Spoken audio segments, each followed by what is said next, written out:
bungkus kendel ana cahya sumunar saking dirgantara. Lah menika ta warnanipun Sang Hyang Sapu Jagat ya Sang Hyang Bathara Bayu manjing jroning bungkus maringi busana kelawan jejaka ingkang wonten jroning bungkus.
Kacarita kagiat Gorawekasan.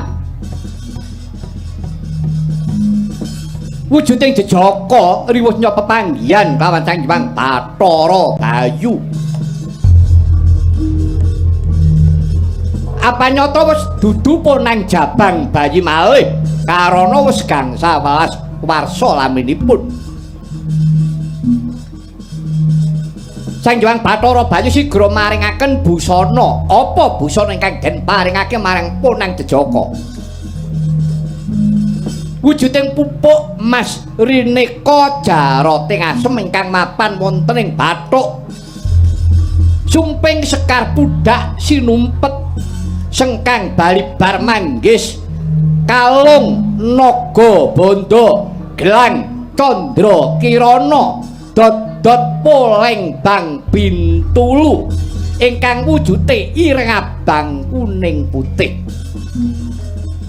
Riwutnya paripurna denira matrapaken ponang busana medha saking jroning bungkus nggih Sang Hyang Bathara Bayu sigra nyasmitani mring Gajah Sena kine nyaket.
Kedhep pesmak pandulune Gajah Sena dupi mulat wujuding bungkus ingkang pranyata ageng bunder kepleng sak lumbung Bandung gedene.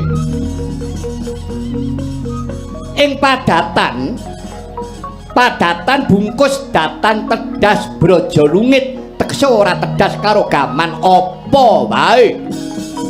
Nanging kodrating Bathara ingkang wis pinasti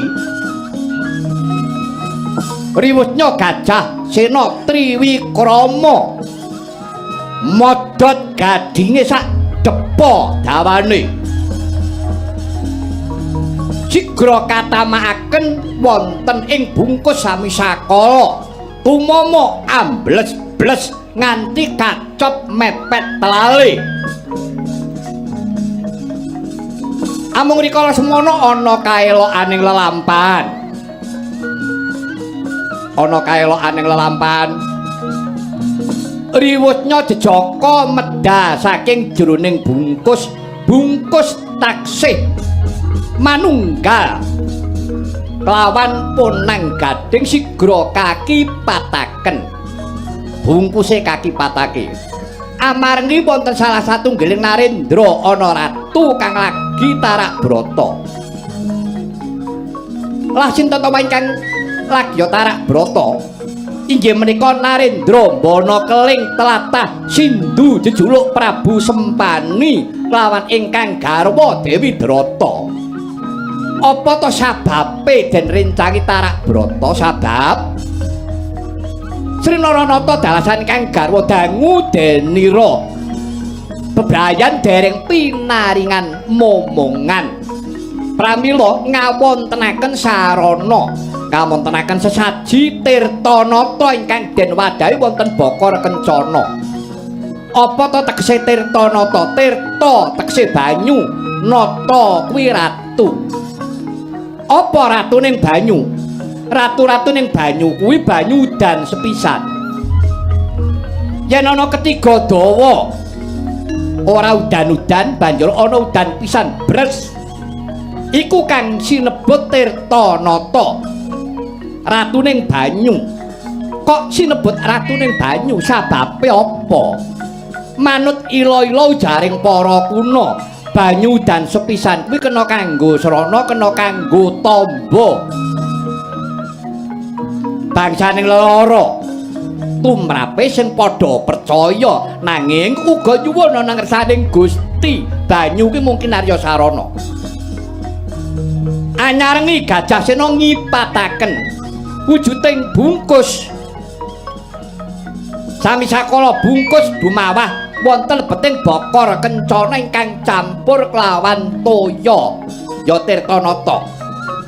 Sami sakala cengir dadi wujuding ponang jabang bayi kakung bayine lanang suka jeneng penggalih Sang Prabu Sempani sigra pinaringan tetenger Raden Jayadrata.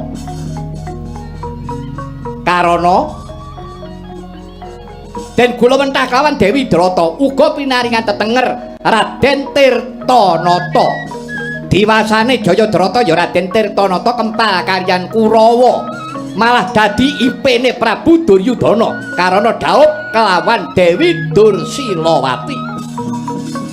Sigra cemangkah Gajah Sena angruwat wujuding bungkus